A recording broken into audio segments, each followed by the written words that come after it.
ميكس سيبد يعني ايه؟ دي شركة توظيف. بتوظف لايه؟ شركة توظيف ديليفري. اللي بيوصل للاكل مثلا المنازل؟ بالظبط كده.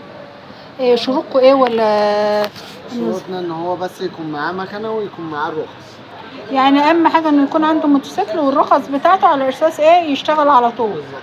القبض هيبقى ايه ولا نظامكم هيبقى ايه؟ ب 3000 جنيه ده الراتب الاساسي، وبياخد على كل اوردر راتب يعني بيوصلوا ل 5000 جنيه في الشهر.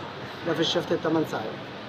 يعني هو شيفت كل 8 ساعات واحد. الشفت عدد ساعاته 8.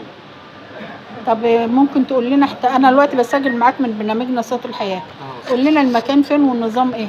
المكان في القاهرة. فين في القاهره؟ في مكرم عبيد، بس هي مطاعم على مستوى القاهرة والجيزة. مكرم عباد في مصر الجديدة. وانت رايح مصر الجديدة. تمام، دوت مقر الشركة. بس هو المطاعم على مستوى القاهرة والجيزة. يعني كذا مكان مش مكان واحد. ومكرم عباد المكتب الرئيسي. المطاعم زي كنتاكي وبيتزا هات ودومينوز بيتزا وعربي. بالتوفير. براندات المطاعم.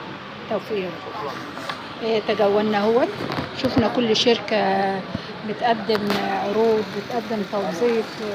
هنا شركة كي ستار للأمن والحراسة، أكيد عايزة بودي جارد.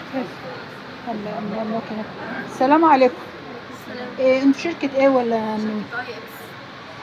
بتتوظفوا ازاي ولا نظامكم؟ عايزين موظفين سيلز ومحاسبين، بس المحاسبين يكونوا خبرة على الأقل 3 سنين. طب محاسبين ازاي؟ أنا ابني معاه كلية تجارة، انتوا عايزين محاسبين ازاي؟ محاسبين يكون اشتغل قبل كده يا فندم ومعاه خبرة في يعني لازم خبرة؟ حضرتك بتصوري؟